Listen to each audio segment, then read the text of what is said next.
Hey everybody, welcome back to Disturbing Kreationz, and it is like 40, 45 degrees, like 35 degrees wind chill, so I'm a little buttoned up. Today we're going to be pulling out this Fender. It doesn't matter if you're doing the Fender on the passenger side or the driver's side, they all come out the same. If your car has a mud flap on it, that's step one, you have to get the mud flap off. And I'm not showing that in this video, but if you want to look at our playlist that we're making for Ford Ranger, it will be in there to take your mud flap off. There is a bolt underneath the mud flap where the wheel well, the plastic piece underneath to make sure that nothing splashes up into your engine or gets it wet. There's a hidden bolt under there. I'm going to show you where that bolt is exactly in case you do have a mud flap. And then step number two, after you get your mud flap off, is to get the wheel well off. Once you get the wheel well off, you're pretty much open to be able to see what's going on in the fender. But you also have to take the light out here as well. And to get this bolt underneath from here to here, and then here's a bolt as well. So the first thing I would do is just kind of get the hood up and get it ready. So now we see 1, 2, 3, 4 bolts on the top. They could be 3/8 or 8. I keep getting mix matches between the standard bolts and the metric bolts. I thought all old Fords were all standard. This is a 98, but it works on almost any of your Rangers the same way. So let's get down underneath and look at that wheel well, show you that hidden bolt, and then I'm going to start taking the wheel well out so I can show you how to get to the fender itself.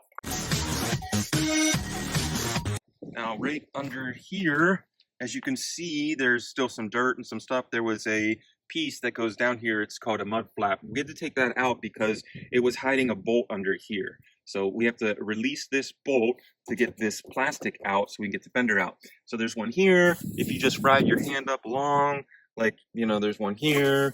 There's one right here. So I think there's about 3 or 4 on the top. You got to kind of ride your hand along here and see. And they're all different sizes. They're really, really small. It might be a 1/4 inch or a little less.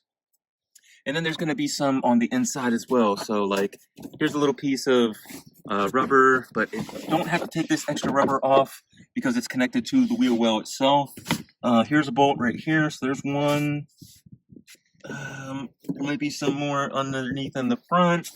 And you could have one underneath down there. So let me go ahead and get some work done so I can point out where all the bolts are. Okay, we made a little progress. So there's 3 of these, one here underneath, and one here underneath, right?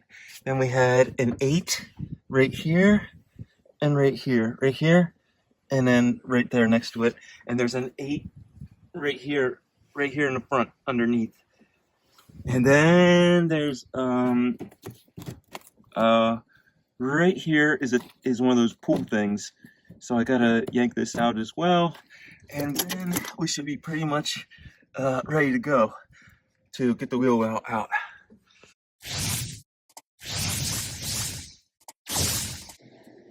All right, so there's 2 components in the wheel well that won't let it go down. So you have to pry this up, this little piece right here, and this little black one on the cable right here.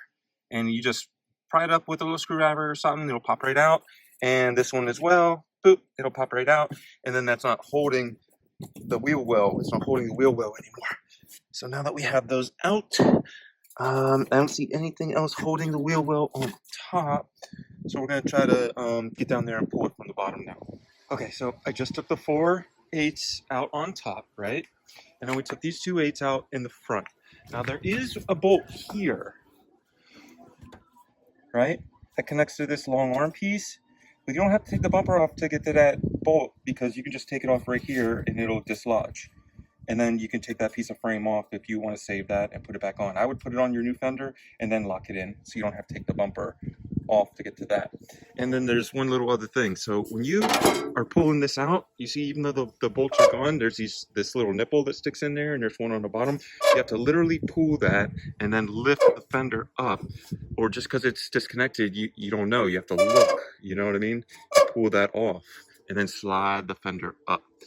Now there's one more bolt down here to connect the piece to the frame, and then there's a bolt inside.